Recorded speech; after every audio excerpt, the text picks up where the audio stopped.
So I think we should 3,000. start this one. Yeah, whatever. Can actually see my shirt this time. Yeah, but you know, you're not wearing a big puffy shirt. I don't have the flannel on. Yeah, okay. All right.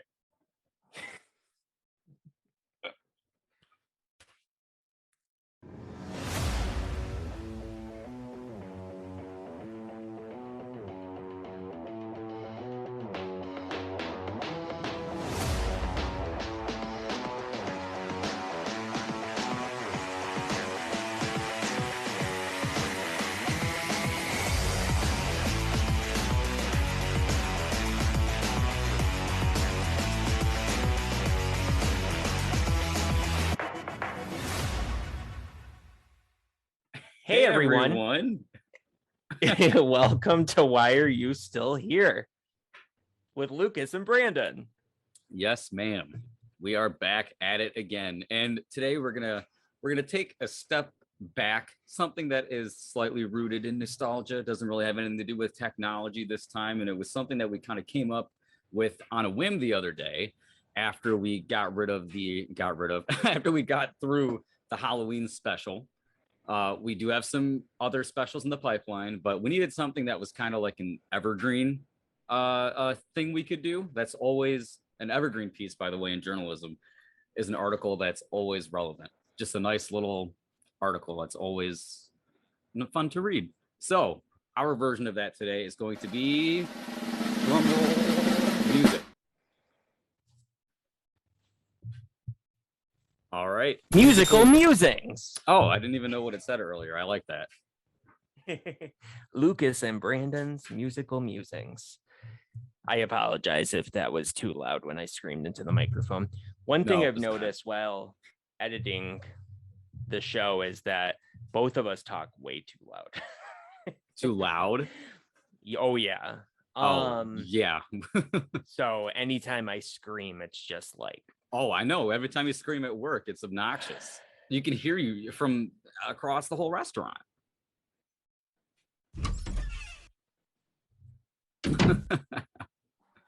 Anyway, so how are we going to start off this topic today? Let's look at our bullet points because we do have some. I think, what are you doing? Why aren't you still here? That was clever. Yeah, that was clever. But before we get started, I would like to say Lucas offended me and I'm not having it. But sorry, Brandon. You know, a few weeks ago we did apology not accepted. A few weeks ago we did do you remember, massive tangent, but I don't care. That's what we do. Do you remember being a kid and your parents would like make your cousin or maybe your brother apologize to you and you would say, apology not accepted? Yeah. Or like talk to the hand. Yeah, that's good times. That's good times right there. But that was a brief tangent. You're welcome. Yes, people. Very brief and very tangenty. Tangentially challenged. But a few weeks ago, we did a 90s nostalgia episode, and some people that watch that might have said, why didn't you guys talk about music at all? I mean, music was huge in the 90s. Well, I don't have an answer for you, but I'm sure on some level, we knew we were going to do this kind of episode at some point. Yeah, at some point it was going to happen. Yes. After all, it is mentioned in the intro that we talk about music, and now that'll finally be true. Yeah. So finally, you can't say we've been lying to you guys this whole time. Correct. I mean, not about that, at least. Yeah. Other things maybe, but yeah. Correct. All right. So I think this episode, we kind of have some loose bullet points here to talk about. I didn't really have to come up with my own set of them because Brandon's hit the nail on the head, but or he strikes the right chord. He hits a note with that one, but anyway, in our conversations at work, I think kind of drive our topics for things that we choose to talk about on the podcast here And we do talk about music occasionally, but it's not on the forefront of most of our discussions that we have. And I think there's a reason for that. I think there's a reason why I don't come up with my own bullet points, because I love music. I do, just like I'm sure everybody does in some capacity, but it's not my favorite thing in the world. I'm much more, and as I said to you, so I'll have to say in the podcast, like tech junkie. Like I live and breathe that word. That's my thing. I'm just a tech guy. I love it. Always have. It's been a personality staple of mine since I was like 12 or 13. So, I kind of relate with that. But I also have always been the movie guy. I really love movies. And I like TV shows. I like books. But music is just. I can sometimes, not anymore. When I was younger, I would realize that I would go like several week periods without listening to any music, like without typing it in or putting in a CD or just listening to it.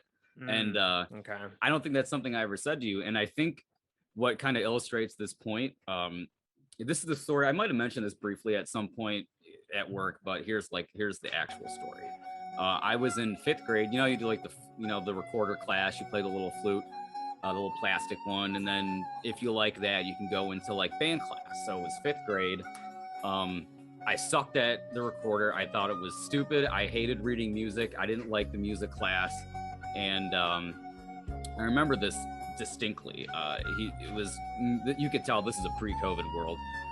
He's passing around trumpets and a trombone, like at the end of the class. And he's like, if you guys like it, try the instrument, see if you like it, and then you can join band. I remember saying, no, I don't want to play this. I don't even like music. Because I thought I didn't like music, legitimately. I don't know why. I was always an edgelord.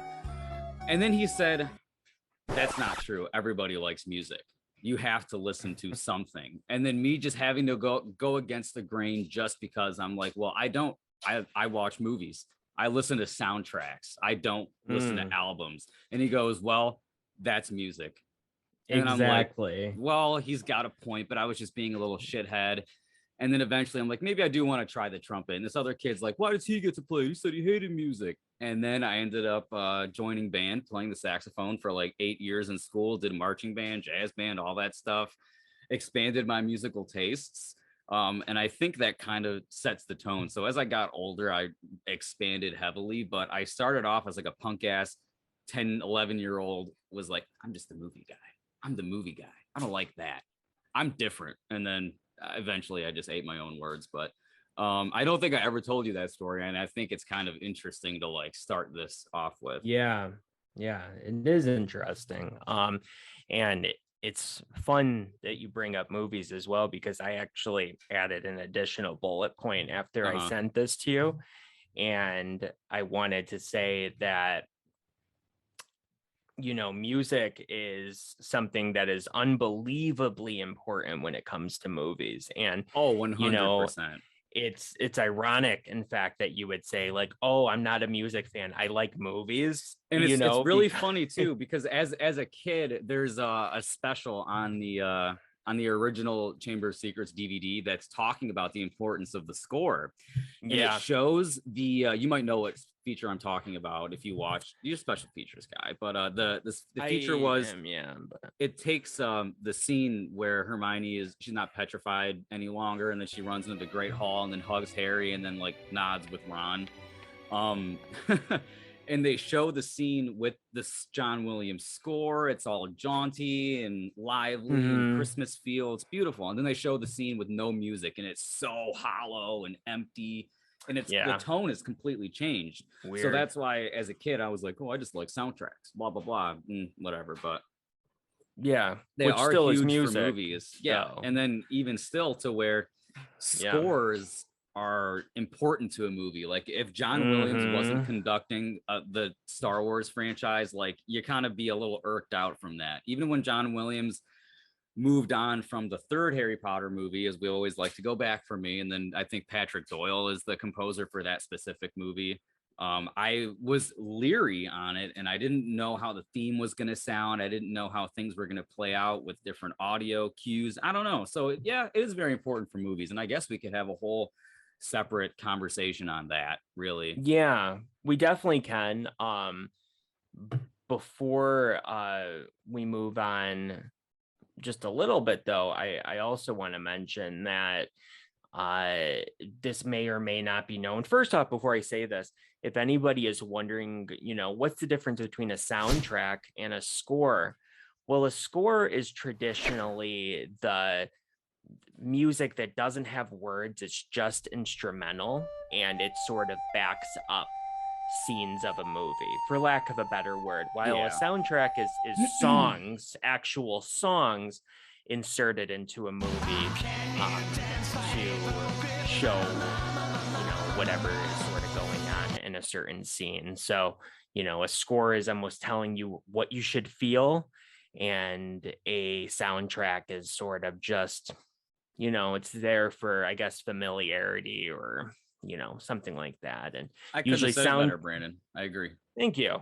And soundtracks are usually unoriginal music, and musical scores are usually completely original music. Which is why on the album for your old CDs, and actually vinyl soundtracks for modern movies are becoming really huge. It'll say original score by, that's what that means. Yes, exactly. And it will be, the composer. It'll mention the composer. But, I'm a big Halloween fan. And when it came to 1978's original John Carpenter's Halloween, that movie, was shown to the buyer before it had any music added to it. And it was looked at as a potential failure. They also did test screenings of the movie, and people kept saying it wasn't scary. It wasn't scary.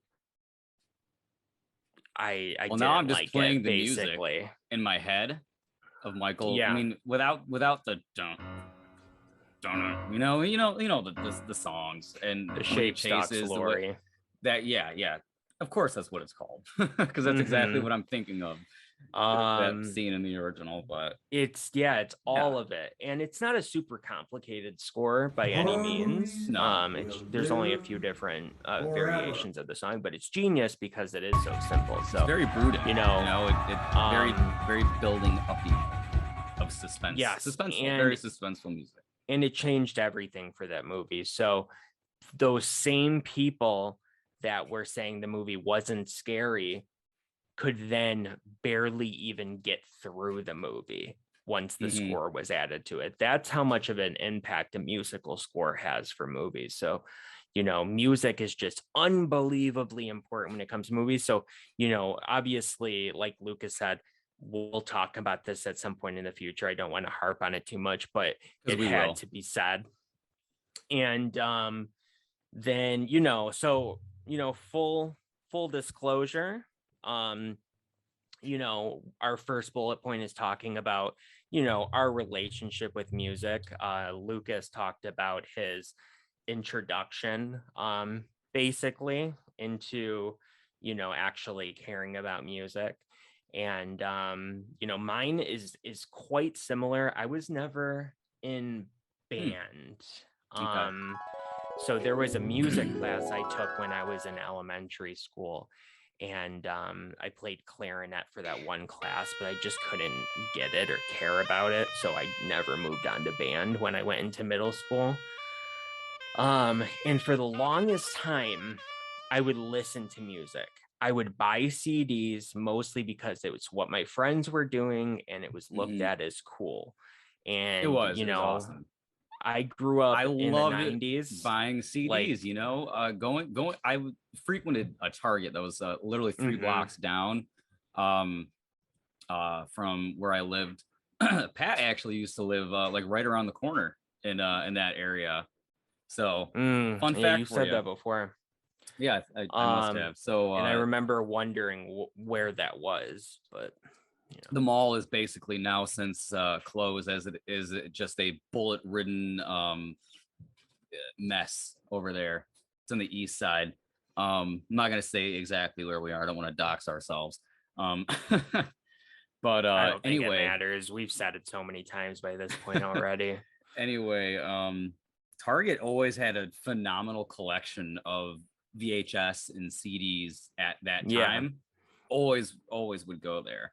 I really miss CDs. I'm getting kind of nostalgic now. You know, I wish I had a lot of my old CDs. Now which you I finally don't. feel the same way I do. Yeah, Constantly. CDs. I like the booklet with the lyrics or like fun facts, band picks, and then you get the CD art on the actual CD, you know, and then there's something behind it. It's just the whole experience. And anyway, yeah, it was like a status thing to have that CD collection as well, and to be able to have CDs with the parental advisory sticker on it and not getting the censored version was still really cool. My mom was awesome, hooked me up. Thanks, Mom. Thanks, Dad.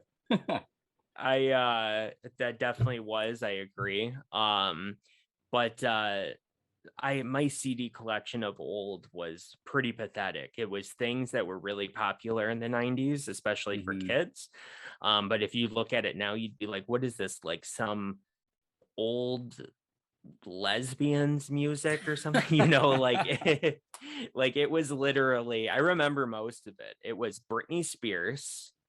That's fine, dude. I like Britney Spears at times. I like Avril Lavigne.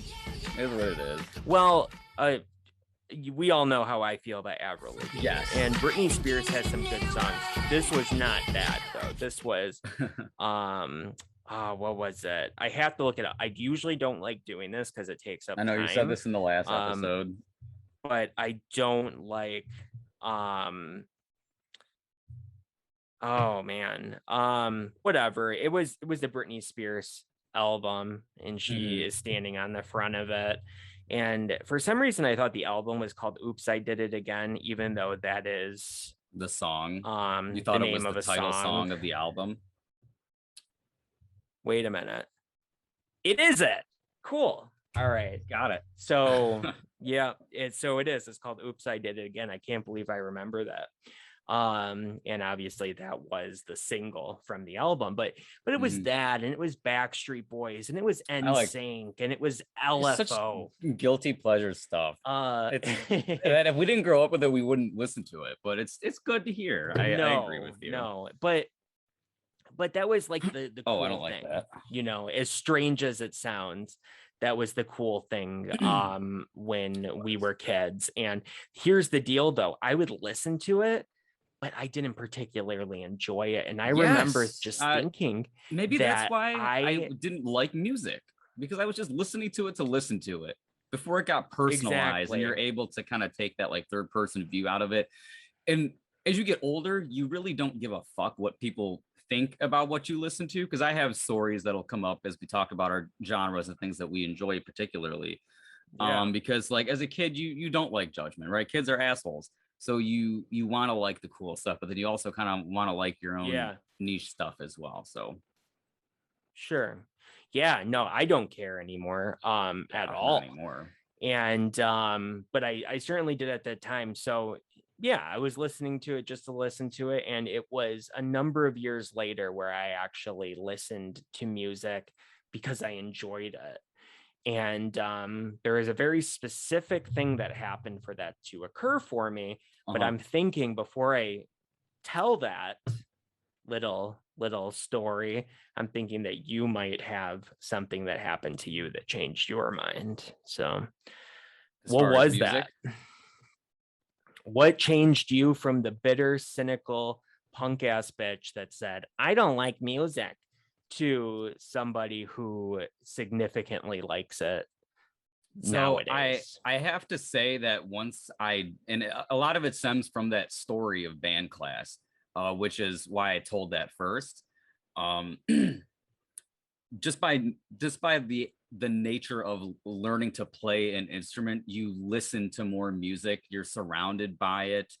So I want to say in about 8th grade or so, I had been playing for three years at that point. So I started in 5th grade. I did it all throughout school. And it's funny because I actually became like the first chair sax for like 5 years in a row. Like I was really, I was good at it. I was. I haven't played it in a few years. And the last time I did play it, it took so much breath and I was so rusty at it that I wasn't very good. if I opened it up right now, I could probably play a horrible rendition of the Mario theme because I still remember the notes. I remember exactly how to play that song. I could tell you what the notes are. I know. Anyway, so saxophone. It's a very jazzy instrument, and I am from a large Italian American family. So growing up, I heard a lot of jazzy ass Frank Sinatra and the Rat Pack. I have a Rat Pack poster right over there on the wall. I have such an affinity for Frank, Sammy, and Dino. It's like the craziest thing. I have here reference point. This is from my grandpa, who is still alive. He's born in 1925. His name is Frank. He loves Frank Sinatra. Yeah. I have this book. It's full. What? What kind of music is that? It's not jazz. It's big. It's big band. Okay. So are you sure? Yeah. It's like, big band is like a large. It's like, big band percussion stuff, band. I guess it depends on what he's doing, because he does big band stuff when he started, like with the Basie Orchestra. It's moved on to more like pop stuff. Pop of the 60s is kind of what it was like. It's like, yeah, it's like lounge music, a little different. And then I had my grandpa. He wrote in here for me in 2010. Very nice, very nice. And if you look inside it, it has like recreations of like playbills and stuff that he was in. It has like some of the sheet music. It has like a recreation of like the gala invitations for I think Reagan's inauguration, all the shit that they performed. It's pretty cool. So this was about I don't know, about high school was when I got this, and then I started to listen to that. And I remember this is when I stopped giving a shit about what people thought. I had my brand new iPod Touch in like 2008. I was in math class, and I was just jamming out to some Sammy Davis Jr. It's just what I was doing, man. I was like a hipster before it was cool. And I remember this girl. She was ugly as shit. Her name was Tina, and I fucking hate her. So whatever. I remember you, okay? She tells my friend. That was going to be removed. Really? I don't know. I mean, you'll be editing it, but I don't assume really so. Tina's not going to see this. That got really specific. I don't care. Anyway, she told my friend, my best friend, she goes, Lucas listens to some really weird, stupid music. And that just stuck out to me. And I was like, and it just made me listen to even more stupid music. So then I just kind of honed in on that era. And then I just kind of liked the stuff that I was exposed to. So Frank Sinatra was a big one. And then I listened to a lot of like Frankie Valli, a lot of Barry Manilow, the stuff that I bring up to you that seems like, why would you like that? But I do. And I have an affinity for it because I grew up with it. I just like it. I love the 60s music. I fucking love the Beatles too. But to be fair, actually, I am more on the American forefront with that time period, guys. I love the British invasion. They're great. But I do like I'm a Chevy girl now with my new car. And I just like that classic America, baby. Just that 1950s diner with some burgers and soda pop, the floor white and checker. If I had a restaurant, I would have a bomb ass old school burger shop. Like, I just love that time. So like I really got into like that 50s look. Like my hair is almost like that because I got the black cool hair. I do enjoy some Elvis as well. It's a lot of the mainstream shit at the time. So then from there on, I started listening to some other stuff, but again, it's stuff that I grew up with. So I grew up with that shit from my parents and whatnot and my family. And then what do we grow up with? I absolutely love pop punk music too. That's like my other guilty pleasure aficionado thing that I absolutely love for whatever reason. Just do. Yes, we've talked about this before, not on the show, but outside the show. And I have very strong feelings towards pop punk music, and it's not good. He does not share the same sentiment. And that's why I say it is a guilty pleasure. Because it doesn't have genres, to be. For all intents and purposes, it doesn't take a whole lot of talent. It's pretty shallow sounding stuff, but since I grew up with it, it was cool. It was the skater phase. It was the hair down in your face. It was just cool. Everybody had a $25 Kmart skateboard that they didn't do jack all with. You know what I mean? It was just that time, it was the bar laced etnies, dude. It was Abercrombie, mopping the floor with cologne. It was just it's a different time, man. Different time. I started wearing Vans then, and I never stopped. I still wear them today. So are you making fun of me? I am only talking about myself. Oh, because I wear Vans. I have a pair of work Vans as well that yeah, they're disgusting, but Vans. Are those even non-slip shoes? Yeah, I paid $95 for these.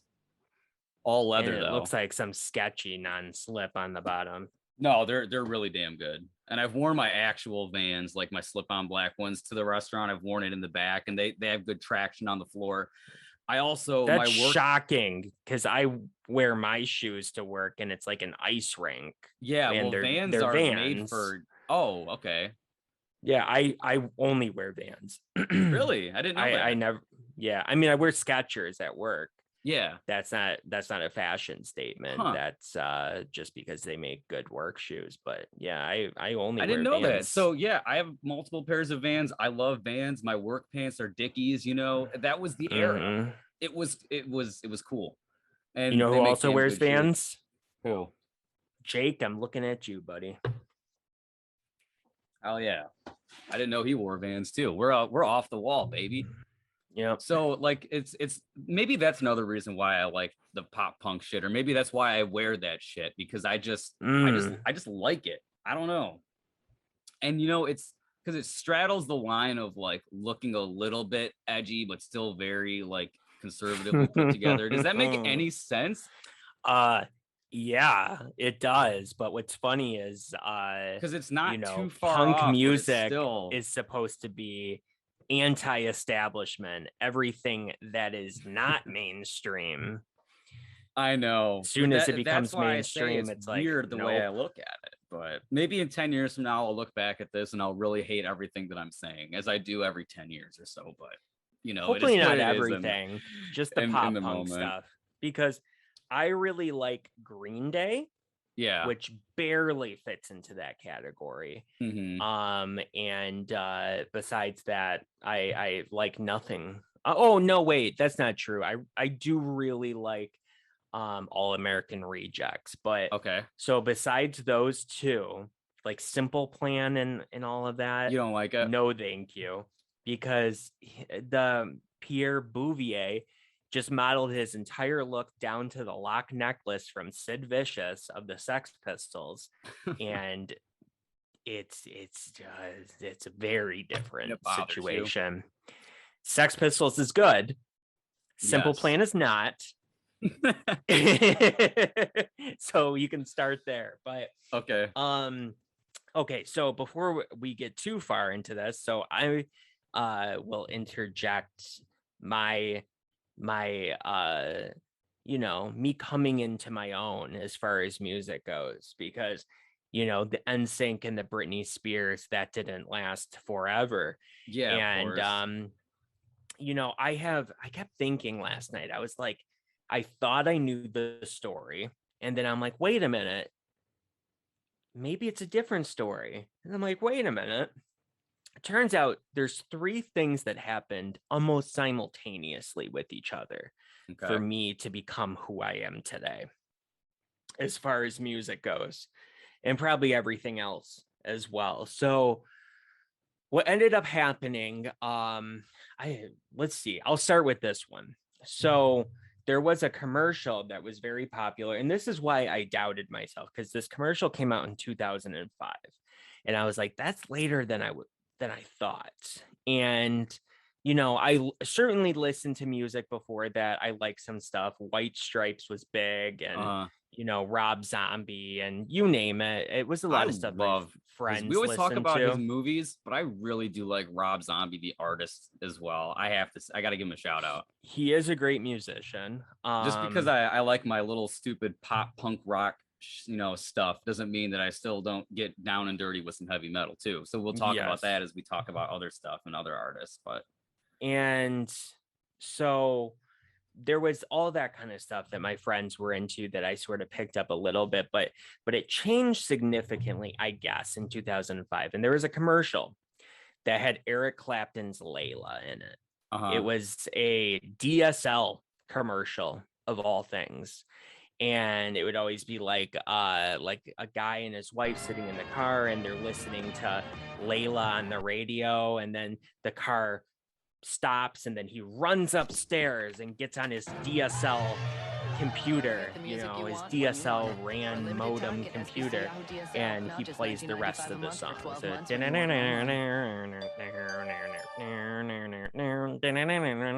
that. So, and I'm like, what is this ambrosia?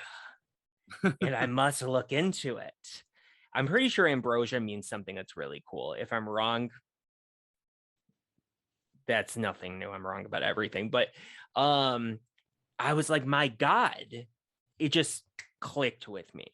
Mm-hmm. And so from that moment forward, I did my research and I became the biggest 13-year-old Eric Clapton fan that you could ever imagine. 14-year-old Eric Clapton fan in existence. Mm-hmm. Huge.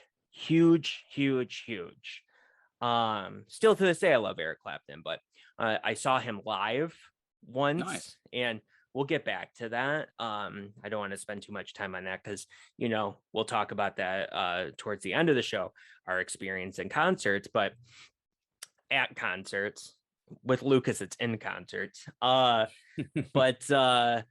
Yeah, so I saw him and that kind of changed a lot of it. Yeah, we'll get there, but yeah, so there was that, and that really propelled me into music in a huge way.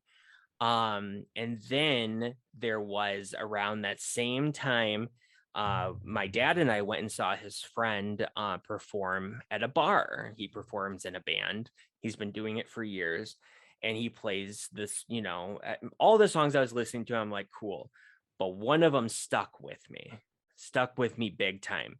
And I couldn't figure out what it was. Right. Yeah. I was like, what is this? And I couldn't stop thinking about it for days. And he mentioned the Rolling Stones prior to it. So I knew my mom had a Rolling Stones CD. So I went and I listened to every song on this, greatest hits album, 2-disc called 50 Licks. So it's 50 songs. And it was not on there. But I did end up finding the song, and it was Come Together by the Beatles. Now, Here's the deal. So the Beatles and Eric Clapton go very much hand in hand with each other. There's a lot of coinciding. George Harrison and Eric Clapton were best friends. And, they shared their wives like it was, their job. They were probably swingers, which is why George Harrison wasn't super angry at Eric Clapton for stealing his wife, because, that's got to be the only reason, because they still always remained friends, even though he got married to his wife. But so I became a massive Beatles fan. I still love the Beatles, but massive Beatles fan. I really gravitated towards John Lennon, and that changed everything for me for the rest of my life, in all honesty. But now here's where things get a little bit strange, because also around that same time, it literally 3 things just came to a head for me. And so that last thing that happened that really put the nail in the coffin and turned me into just a huge music fan is my mom met her current husband, Jeff.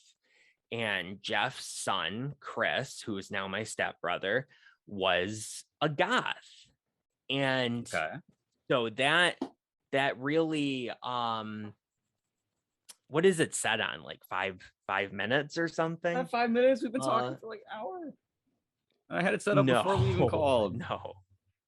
Continue. It's not a big deal. No, not even an hour. But and so, over the course of hanging out with him a few times, he'd come over with his girlfriend and whatnot, and I discovered that he was really into Marilyn Manson. And at first I was like, oh God, Marilyn Manson. The only thing I could think of was his interview from Bowling for Columbine, where he was, seemed to, be very sort of, I don't know. I can't think of a word for it. Uncaring is not the correct word. Wishy-washy. I don't know. Not necessarily. He just seemed very indifferent about the Columbine situation, and Michael Moore was talking to him and stuff. So there was that, and you couldn't have lived through the 90s without knowing about Marilyn Manson, celebrity death match, and celebrity death match. He removed his ribs, and all this kind of crap. There was crazy rumors he's a woman, he has a vagine, you name it. It was out. He has boobs, you name it. It was crazy. Oh, he's gonna play Willy Wonka. You remember that one? I do. It was a whole bunch of crazy stuff. So it was like you could not live through the 90s and early 2000s without knowing Marilyn Manson. So I had an idea in mind of Marilyn Manson, but it inspired me. I once again I had a friend who was he was very much into the Beatles, but he was also into Marilyn Manson. So he was kind of my gateway into becoming a huge Marilyn Manson fan. And, that was, it was like Marilyn Manson. He's not actually who you think he is. He's not this, monster that the media likes to pretend. And I read his autobiography, and, I became a huge fan. So, very now similar story to me as well with Marilyn Manson. Yes, it's changed. It's changed significantly. And I did wonder if I should talk about this, but I was like, it's a part of my history, so I'm going to. I am obviously not defending his crimes that we know and that's something he committed. That needs to be said, people, amidst this cancel culture. Yeah, Marilyn Manson, the person, might be a pile of human shit, okay? A scumbag. But Marilyn Manson, the artist who records an album and I listen to for enjoyment, is completely separate from his actions away from that profession and from my enjoyment of a craft, okay? So when I still have a Marilyn Manson shirt and I still listen to that, or I watch a movie produced by the Weinstein Company, I'm not condoning anything. What I'm saying is I like it. If you don't like it, then don't watch it. Okay. I'm not making a whole political statement over this. Okay. And it was like that back in the day. When you read the autobiography, you find out that there's more to the music than that's just surface level. There's more to it than just being a punk ass kid in Hot Topic, getting trip pants and living dead dolls. It was a whole, it was an aesthetic that was adopted. So those were scene kids. We won't get into that. Oh, man. That was a different situation there. The goths were cool. The scene kids were anything but. I'm sorry if you were one. No, I was not a scene kid. No, I would hope you weren't. But anybody watching, I hope you guys weren't. But you know that you sucked at that time. Come on, be honest with yourself. Yeah, that was a whole phase. But yeah, Marilyn Manson was very instrumental for me in my music growth as well. Because Marilyn Manson was one of the artists I listened to first when I was getting into music. My cousin was sort of like a gothy kid, not too much, but he was. And we used to listen to Marilyn Manson together, and then I went on and listened to him on my own and discovered things that I liked that were separate from my cousin's interests. But me thinking that my older cousin was cool, I sort of wanted to emulate and listen to what he did. He's a very flamboyantly gay man, my cousin. Interesting. And I'm very close to my cousin though. He's awesome, and I shit you not, in like 2006 was listening to Jeffree Star when he was a musician before he was a makeup artist on YouTube and a horrible human being as well, I guess. And even I was exposed to that as a kid. And then oh God, the things that went with that. That music is fucked up. It's disgusting. It is very disgusting. Okay. Anyway, yeah, I could talk about Marilyn Manson forever though. Jesus. What is that? Yeah. Well, Yeah. you know, you should get it out of your system because we'll never be able to do an episode about them. So yeah. So I guess we can move on to some of we've been talking briefly throughout the episode about our favorite artists and songs and things like that. So I think we should talk about that. Before though, I do also have to say that I'm sure this influenced you a little bit as well. During the early 2000s to mid 2000s, you could not throw, I can't even think of a phrase for it. You couldn't throw your arms up in the air in a flailing gesture without hitting 75 different band shirts that were being sold at Walmart or Target or Meijer, you name it. It still happens a little bit, not nearly as much as them. So I also have to credit that a little bit. And I'm sure that helped you a little bit as well, because I would get shirts. I'd be like, yeah, I'll get that Led Zeppelin shirt because I thought it was looks cool. And then then you know where I'm going with this. Yeah, I'm like, by nature of owning it, you have to look it up. Yeah. Because you want a sick band tee, but it's like, well, I better know at least, 5 songs that aren't mainstream or you know what I mean? Like when someone asks, be prepared. And I don't want to have to be like prepared to defend a shirt. I want to be a fan because it's gonna be mentioned at some point. You know what I mean? So. Correct. And 100%. So it's like, I can't be a liar. So that took me down a lot of different avenues there as well.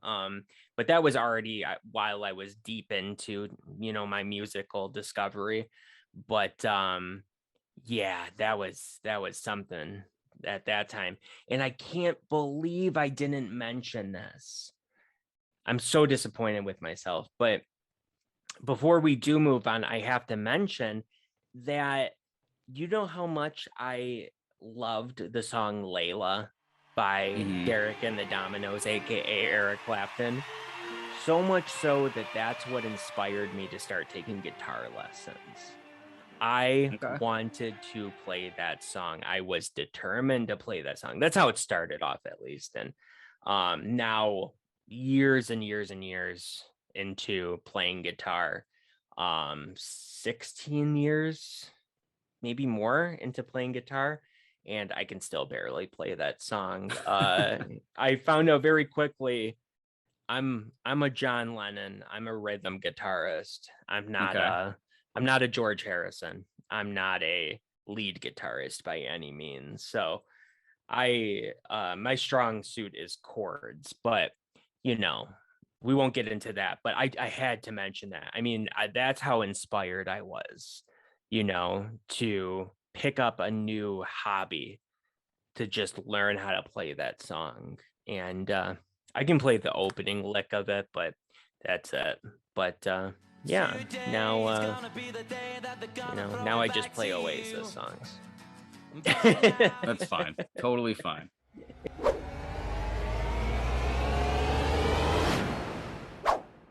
Everybody has to have their strong suit, which I think is kind of funny when we talk about like music we like. Something you might have noticed, might not have. I find a couple songs by an artist that I really like, and I become really obsessed with that artist to where I will listen to like almost them exclusively, like their whole discography over like a 2 or 3 month period. And I'll listen to other music in between, but I'll focus on one band that I'm particularly